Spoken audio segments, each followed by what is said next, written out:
be about some of my dissertation work. I've completed data collection and now I'm in the analysis phase. And so this is the first time I've actually talked about this work in a public space. So thank you for being here and for being my guinea pigs about this work. As Kathy kind of foreshadowed, she was very integral in some of the piloting work for this study. And so you'll get to hear about some things that she helped out with. All right, to begin this talk, I'd like to start with a quote. And it reads, "We judge African Americans based not only on whether we perceive them to be black, but also on how black we perceive them to be." And I begin with this quote because it basically summarizes the overarching research question of my dissertation and my larger work. So basically, simply identifying as being black or being a member of your group sometimes isn't enough.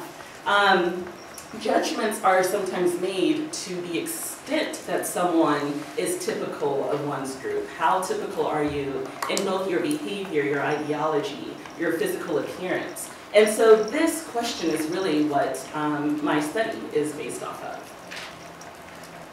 Let me give you an overview of what I'll be talking to you about in my talk. So I'll begin with a theoretical background of typicality in intra-group discrimination. And then I'll give you more details about my current dissertation work. And then finally, conclusions and implications. All right, my overall research question to lay the foundation of what you're going to hear me talk about today is how does racial typicality relate to perceptions of African American in-group members who vary in both their behavior and their phenotypic appearance? And the perceptions that I'm looking at are both judgments of in-group stereotyping as well as judgments of in-group belonging. And so I'll go through each of these and talk about some research that describes both of these things. First, starting with in-group stereotyping. Based off of behavior. So it might seem counterintuitive of why I'm even studying this. Why is intra-group stereotyping, discrimination, even a thing? It sounds counterintuitive that people within one's own group could have either negative stereotypes or perceive them as not really belonging. Because usually you hear more about intergroup discrimination and intergroup biases, between group biases. So why does this happen? There are a few reasons for this. And social identity theory has one answer that I'll talk about today. So basically, social identity theory, one part of it is they talk about how you identify yourself and how people are differentiated based off of groups and their behavior. One of these terms is category differentiation. This is simply group membership. What group do you identify with? Are you black? Are you white? What category are you categorized into? And then within these category or groups, you also have within group differences. So this is termed normative differentiation. This is the extent that an individual group member adheres to category norms or group norms, whatever is seen as typical of that group. How much are they exemplifying those characteristics? And the reason why one thing about this normative differentiation is in social identity research, studies have found that individuals are more likely to judge more positively members of a group that adhere to these group norms. And they're more likely to perceive more negatively people that differ from what's seen as prototypical group norms. And the reason for this is because if you have a certain norm or certain behaviors that are seen as prototypical of your group, it's important that everyone adheres to those norms so that you can maximize the differences between your group and out-group. So you want the least amount of variation, at least, between those groups. So to give you a reference from pop culture to kind of illustrate this, on one hand you can have the Fresh Prince of Bel-Air, Will Smith, who in the category of being an African American, he would exemplify a lot of what's seen as being a prototypical group norm of being an African American.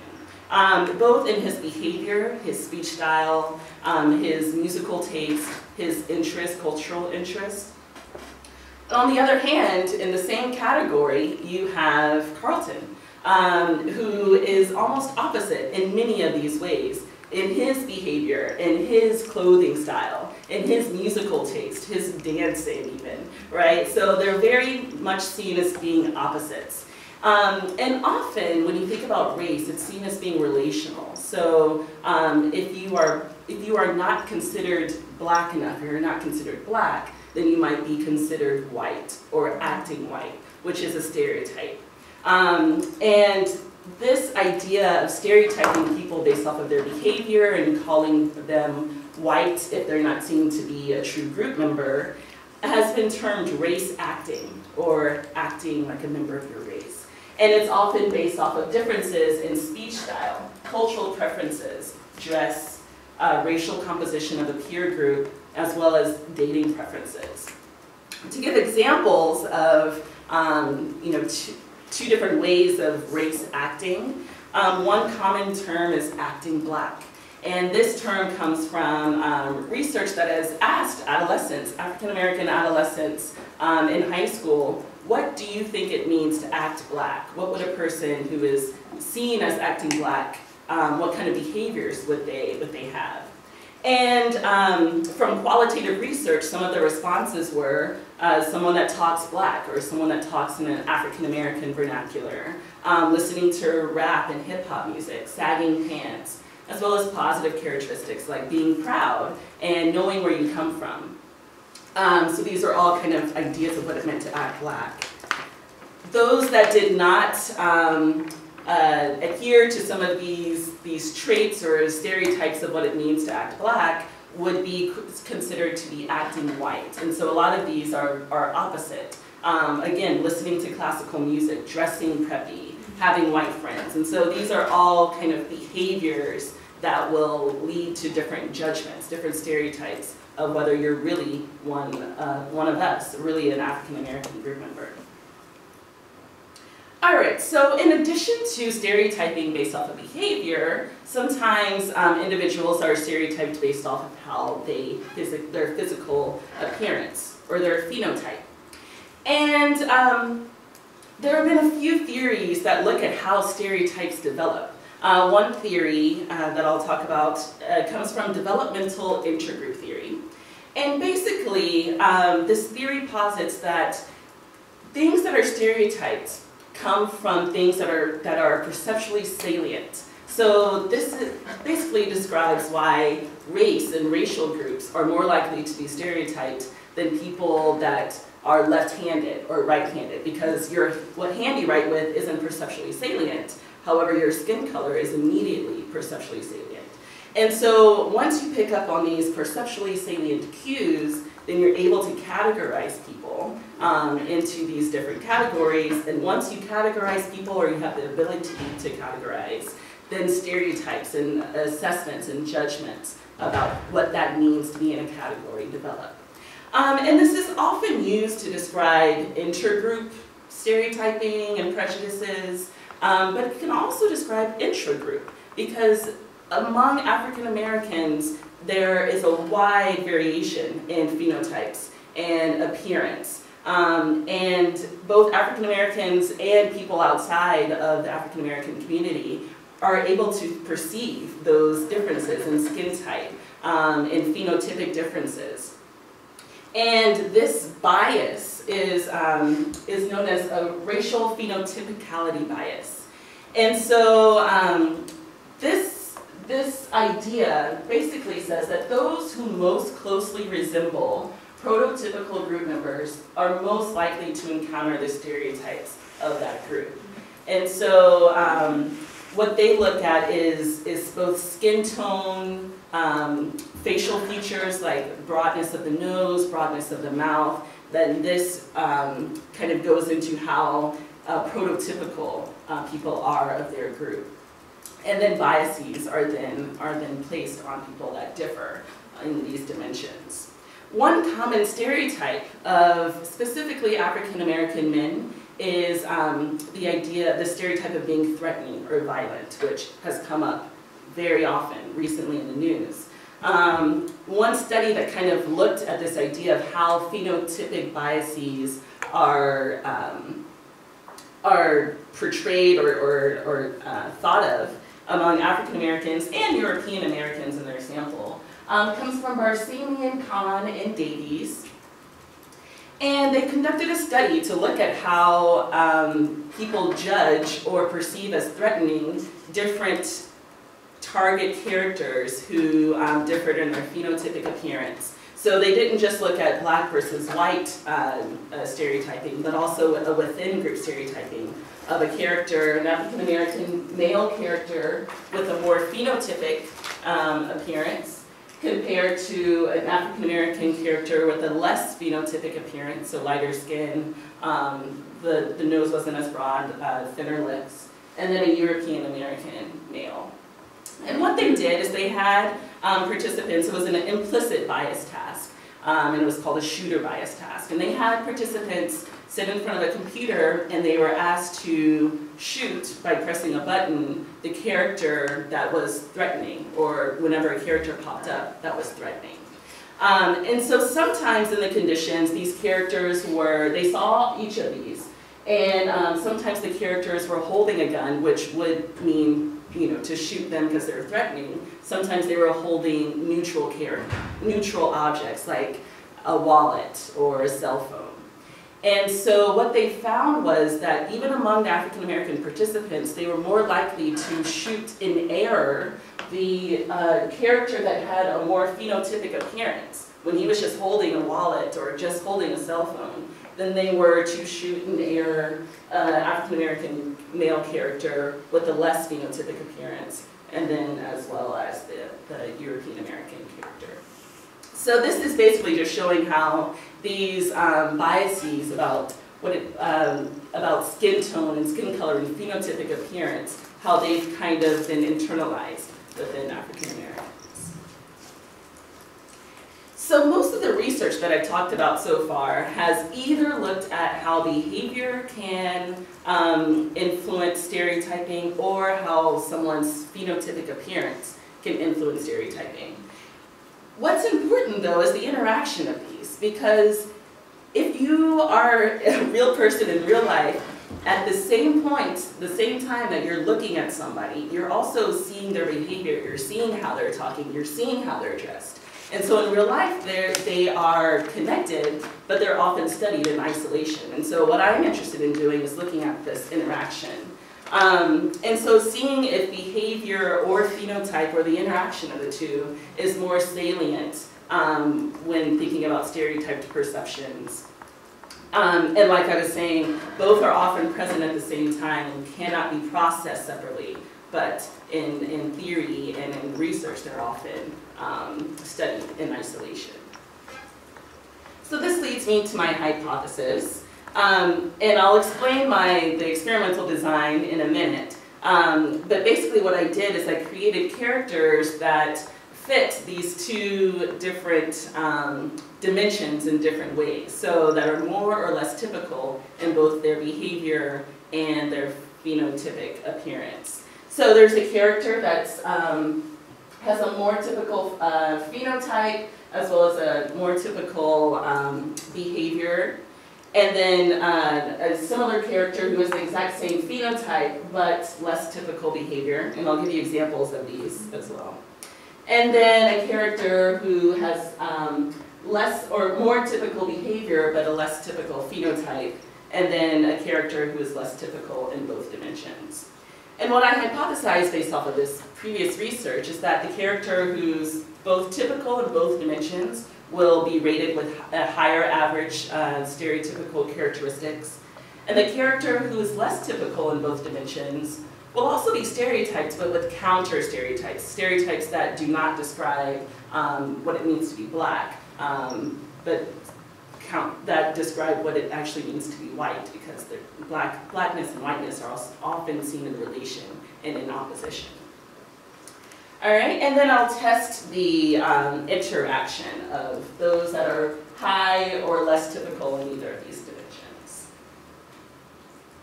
All right, so back to the research question. I've talked about in-group stereotyping. Now I'll briefly describe some research about in-group belonging. All right, so in-group belonging can be judged based off of someone's behavior as well. And so peers may tease other peers, in-group members, who do not engage in what's seen as being typical or prototypical behaviors. And to illustrate this, I just have a quote from, she did a mixed methods study with African American and Latino high school students, and asking about what it meant to act white, or if they've had any personal experiences with feeling discrimination from other students in their ethnic group. And this quote comes from an African American high school girl. And she says, you know, like, some boys in school expect me to speak Ebonics or whatever, so they call me a white girl. They're like, come here, white girl, because of the way I talk. I tell them I'm not a thug. I go to English class. This is the way I talk. And so this is just describing how people can be seen as not fitting in, not being a true member of their group because of some behavior, in this case, speech style. Phenotypic appearance also has an influence in belonging, and it's been found that those with darker skin tones are more likely to feel accepted by peers than those with lighter skin tones. This sometimes comes from this idea that those with darker skin tones are more purely black than those with lighter skin tones that might have some mixture or be seen to have a mixture with other races. In a study with African American and Latino boys in high school, they found that those with less typical, the boys with less typical phenotypes, were more likely to pursue belongingness through their behaviors. So because they lacked physical markers of, I belong to this group, I am a black person, they pursued belonging by acting out in school to show, hey, no, I am a real member of my group in these different ways, because their physical markers weren't present. So this brings me to my last hypothesis, that the character who is both typical in both dimensions will be rated as more likely to belong to another group of African American kids. The character who is less typical in both of these dimensions will be rated as less likely to belong. And then again, testing this interaction between the two dimensions. All right, so this brings me to my current study. I had 40 African American adolescents and 42 African American college students on campus. I am in developmental psychology, and so this is why you see this cross-sectional analysis of adolescents and college students. For my talk today, I'm just giving you the results for all of them put together and controlling for age differences. They were equally balanced between girls and women and boys and men.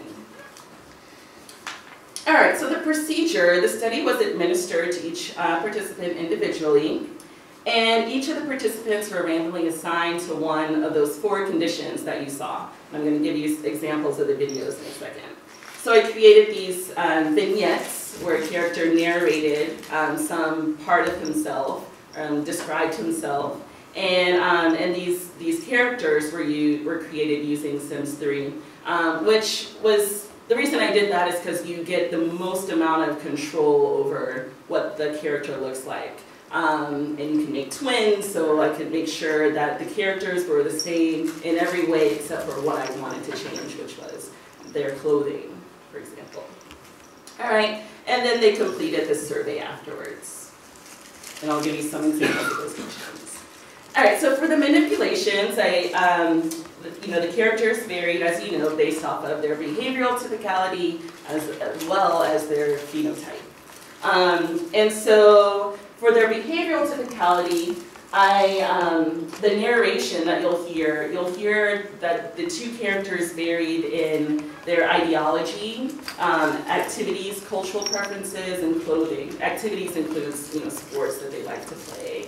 And these characteristics, the things that you'll hear the characters say, came straight from previous research about racial identity and about what it means to act white from previous samples. And then phenotype was manipulated with variation in skin tone, nose width, and lip size. And this, again, came from the research on racial phenotypicality bias. All right, so now the fun part of seeing the video. Today is Michael's first day at his new school. He's having a good day so far and likes his classes. It's lunchtime, and for the first time he's a little nervous because he realizes he has to choose a place to sit in the lunchroom. He sees a group of black students talking and wonders if he should join them. Your job is to decide whether he would fit in with this group. To help you make this decision, here's some background information about Michael. I'm Michael. I grew up in East Oakland area. I like to stay in that area with black people that can relate to me. I really like to play football, basketball, and track. My dream is one day join the NFL. I only listen to hip hop and R&B. My favorite artists are like Jay-Z and 2 Chainz.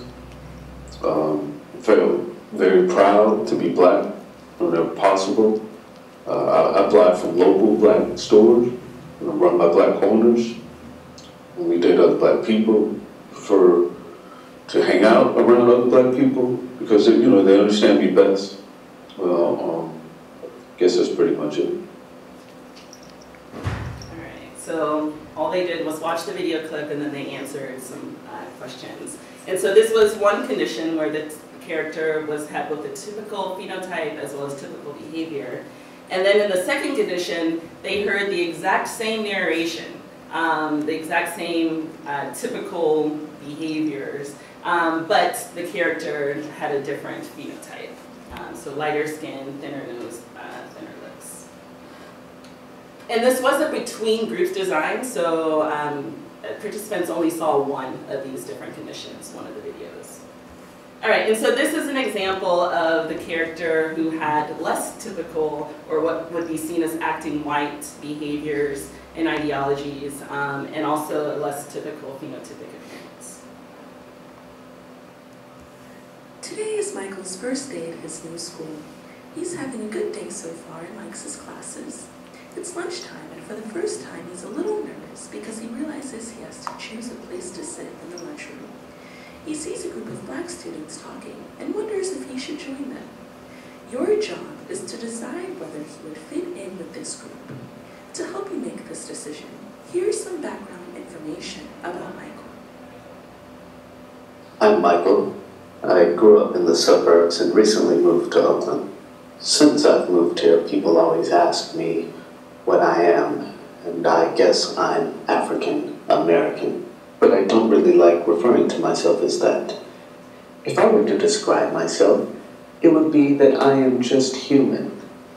I grew up without many other black people around, so I don't really have any black friends. My classmates would sometimes call me an Oreo, meaning I'm black on the outside, but white on the inside. Maybe it's because my favorite things to do are play lacrosse and golf. I listen to all types of music, but mostly prefer rock and classical. Not quite sure. Well, anyway. Okay. And so that was the third condition. And then in the fourth condition, exact same narration, just the character had the same phenotype as the previous one that you saw. Okay, and so then after they saw one of these conditions, on their survey, the first question that was asked was, how well do you think Michael will fit in with this group of black kids? And then also, how likely is Michael to take an honors or an AP class? And then on a Likert scale from 1 to 4, they were asked to rate each of these traits or characteristics that they thought Michael would, that would describe Michael. And so there were 4 stereotypical characteristics. Athletic, musical, ghetto, aggressive, so 2 positive, 2 negative for each of these. 4 counter-stereotypical, rich, trustworthy, nerdy, or stuck up. And 4 neutral, so artistic, nice, messy, and anxious.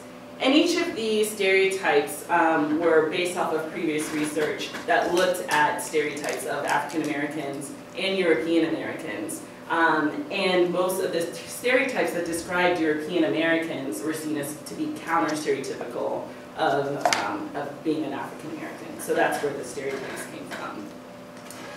The first question was used to assess in-group belonging, and the next two set of questions were used to assess in-group stereotyping. All right, so what did we find? For in-group belonging, will Michael fit in? It was found that participants were more likely to rate the characters that had a typical behavior as more likely to fit in than the two characters that had a less typical behavior, regardless of their skin tone. So in the two conditions of the quote-unquote acting black or more typical behaviors, those two characters were seen as more likely to fit in.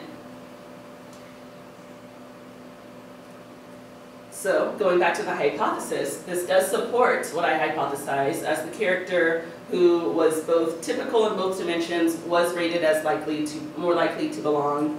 And also the character who was less typical phenotypically, but also had typical behavior, did turn out to be rated as more likely to belong.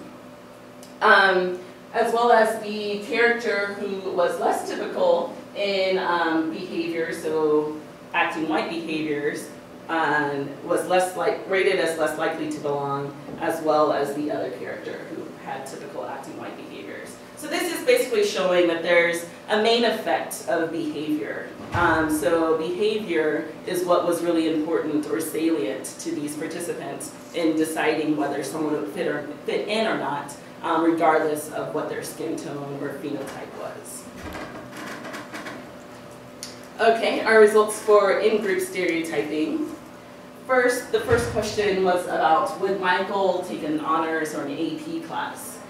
And what I found here was almost the opposite. So the characters who were typical in their behavior were rated as less likely to take an honors or an AP class than the characters who were less typical in their behavior.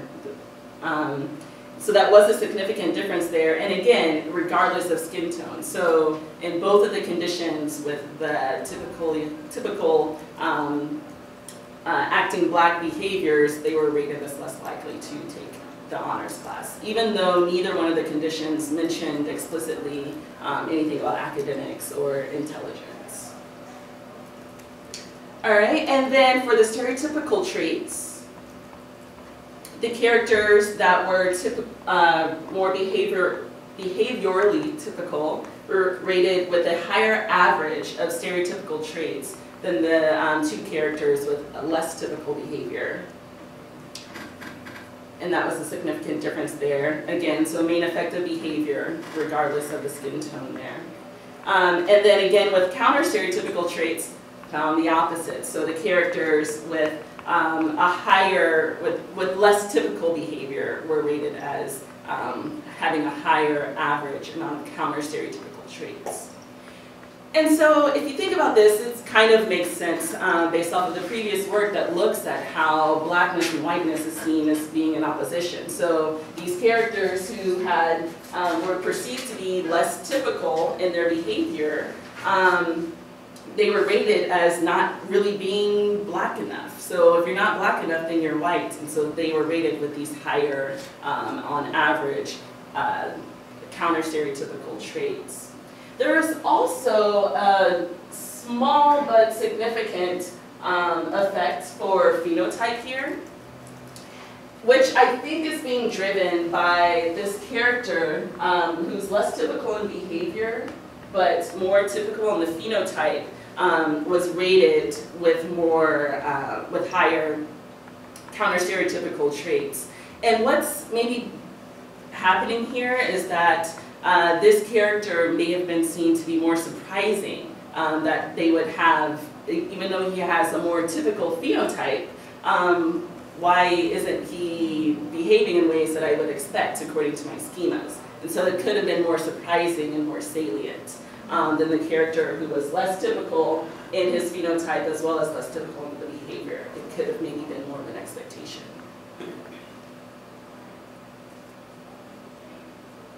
All right, and so for my hypotheses here, it was supported that the character who was typical in both dimensions was rated on average with higher stereotypical traits, as well as the character that was typical in behavior but less typical in his phenotype. And for the character who was less typical in both dimensions, I had a little squiggly because he wasn't necessarily rated as being the most counter-stereotypical character as might be expected. But because of the main effect of behavior, he did have higher average counter-stereotypes than the characters that had more typical behavior. All right, and then the character that was less typical in his behavior as well, but more typical in phenotype, was rated as having higher counter-stereotyping. So in both of these, in stereotyping and in group belonging, there seems to be a main effect of behavior, where someone's behavior is more salient than what their appearance is, what their phenotype is. All right, so as you know, I'm a psychology student, as I said before, and so I have to be interested in individual differences.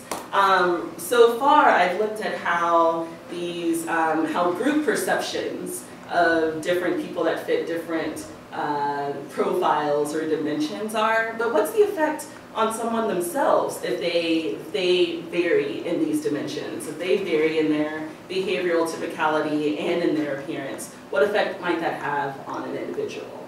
And so this is what I'll talk about next. Lastly, so these are the measures, some of the measures that I asked about, that I alluded to before, that they were asked to answer on their survey.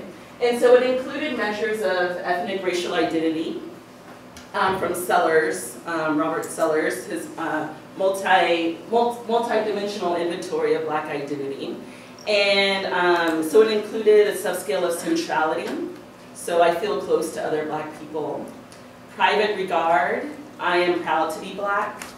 Nationalism, Black parents should surround their children with Black art and Black books. Humanism, being an individual is more important than identifying yourself as Black.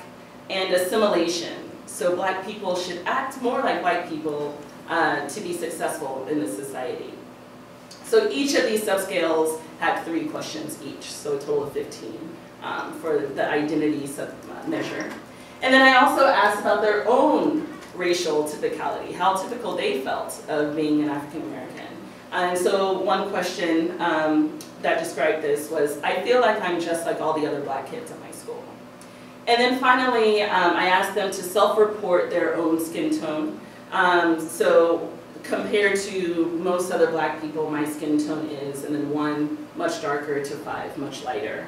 And so this was a self-report. I didn't get any reliability from an outside observer, so there could be some issues there because self-reporting of skin tone can sometimes have some variation. But that's what I have. And so what I did was I grouped people, the participants, into basically the dimensions that I created for the experimental design. So those that felt more typical and had higher or lighter or darker skin tones, and those that felt less typical and had darker or lighter skin tones. And so I did a median split with these 2 averages for those scales to get profiles for the participants. And then I looked to see how those profiles map on to what identity they have. And so first, before I talk about their racial identity, just what percentages of these different profiles were there in the sample. And so 28% of the individuals rated that they felt more typical and also had darker skin. 10% also felt typical yet had lighter skin. 35% reported that they did not feel as typical and had darker skin, and then 27% did not feel as typical and had lighter skin. And each of these profiles were equally represented with both men and women and boys and girls. So there wasn't, no gender was overrepresented in either of these profiles here. All right, and so I'm just going to talk about two of the identity dimensions that were significant. So one was centrality. So, you know, I feel close to other Black people.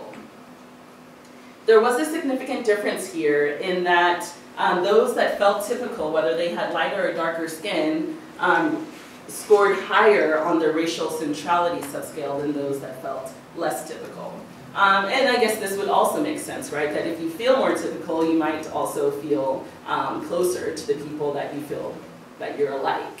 So this was one significant difference.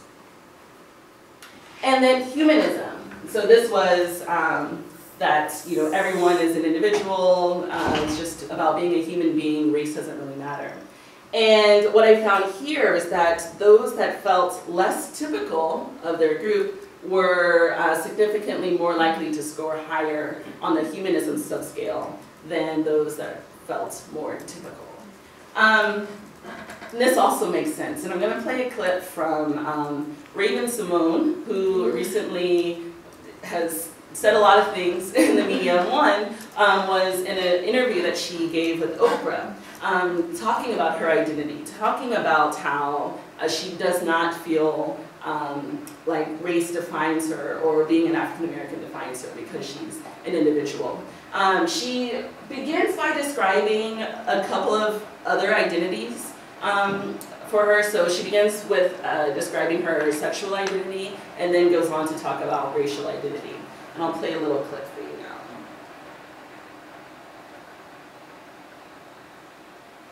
now. So when did you know who you were and what you were? In that topic of dating and in love, I knew when I was like 12. I was looking at everything. Were you looking at boys and girls? Yes, ma'am. Did you have a word for it? Because I think when you're younger, you don't even have language for what it is. I don't need language. I don't need a categorizing statement for it. I think that's one thing that... So you don't want to be labeled gay? I don't want to be labeled gay. I want to be labeled a human who loves humans. I'm tired of being labeled. I'm an American. I'm not an African American. I'm an American. Oh, girl, don't set up Twitter on fire. I'm sorry. I'm sorry. Lord. What did you just say? Stop the tape right now. Okay. I will say this. What? I mean, I don't know where my roots go to. I don't know how far back they go. I can't go on, you know, I don't know how far back, and I don't know what country in Africa I'm from. But I do know that my roots are in Louisiana. I'm an American. And that's a colorless person. Because we're all people. I have lots of things running through my veins. I mean, you're going to get a lot of flack for saying you're not African American. You know that, right? I don't label myself. Okay. So I want you to say what you really mean by that. What I really mean by that is I'm an American. That's what I really mean. I have darker skin. I have a nice, interesting braided hair.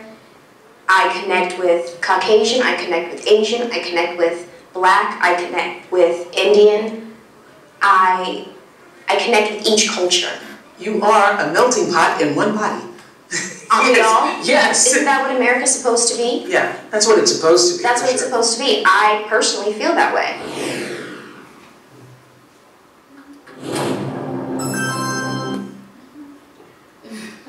So the reason why I highlighted that is because, you know, she's probably someone that feels less typical of her group, and that's showing, you know, don't label me as African American or having these identities. Label me as human. I'm an individual, and that's kind of what this humanism scale is getting at. All right, so let me conclude with some conclusions. So as I've said, behavior seems to be a salient feature of both in-group belonging and stereotyping. So some of the results that I found, those that had typical behavior were rated as more likely to belong, but also had more perceived stereotypes, stereotypical traits. And then those that had less typical behavior in the experimental paradigm were perceived as being less likely to belong, but more perceived counter-stereotypical traits. And so this supports social identity theory about how behavior is important in perceptions of in-group members, but it doesn't seem to support the phenotypic bias model of how phenotype is a salient characteristic and phenotype is important. And so there may be a few reasons for this. One could be age. These participants are not children, and often it's more seen among children that skin tone is a salient characteristic because they're not able to process multiple dimensions of someone at one time. So skin tone kind of pops out. As you get older and you have the ability for abstract thinking, when you're confronted with multiple information about someone, so these participants were confronted with both information about their behavior as well as what they're looking like, the behavior pops out as more salient because they have that ability for abstract thinking beyond just simply what someone looks like. Also, the environment could have played a role in this.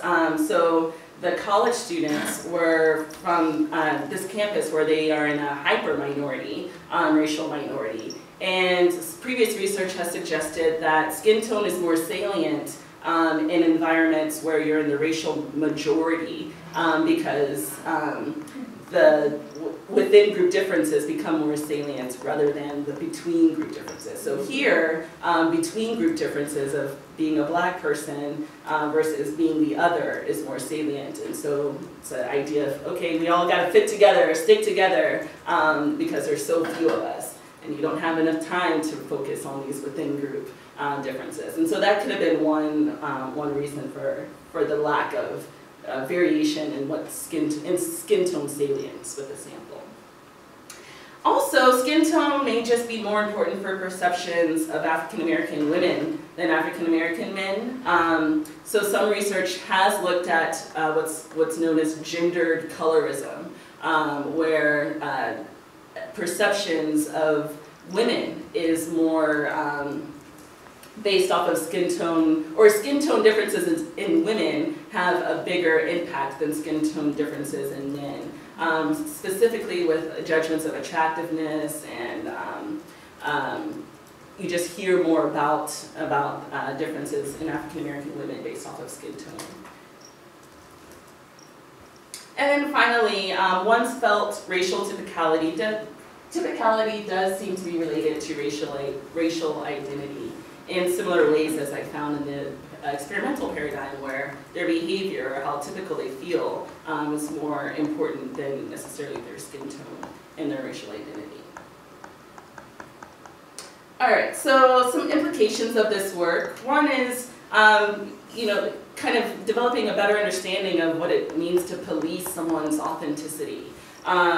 Basically, what does it mean to really be black? There's different perceptions of it's just not about you identifying as black, but how black are you? How authentic are you? And this suggests that there may be some internalization of stereotypes, which may come from just pre-existing schemas of what it means to be black or what it means to not be black. And so, there's some work that needs to be done there to better understand, or better get the point across that there can be within group variation, and that's okay, and there's not just one way of being a member of your group. Where I want to take this work in the future, some of these things I'm currently working on because I'm in the midst of data analysis, are to further investigate individual differences in perceptions of these different characters that fit these different profiles. So one is obviously developmental differences. So looking at how high school students and college students are perceiving these different characters in different ways. Also racial identity, so those that either have more of a nationalistic or humanistic racial identity, if they perceive these different characters in different ways as well. I'm also interested to see how these perceptions might differ among female characters rather than male characters because of this idea of gendered colorism, and is there a difference in skin tone and acceptability of different behaviors for women rather than men? That will be important to look at in the future. And then finally, I'm interested in looking at other racial and ethnic groups, specifically people from multiracial backgrounds. Because often these people may seem to feel that they have an ambiguous look. They feel their phenotype may be less typical of the group that they do identify with. And so what's the impact there, both in how people perceive them as well as how they perceive themselves. So thank you all for being here, and thank my advisors. Cam Leeper is here today. The Leeper Lab, my research assistant Amber Austin, all the participants, principals, and teachers, and thank you for listening.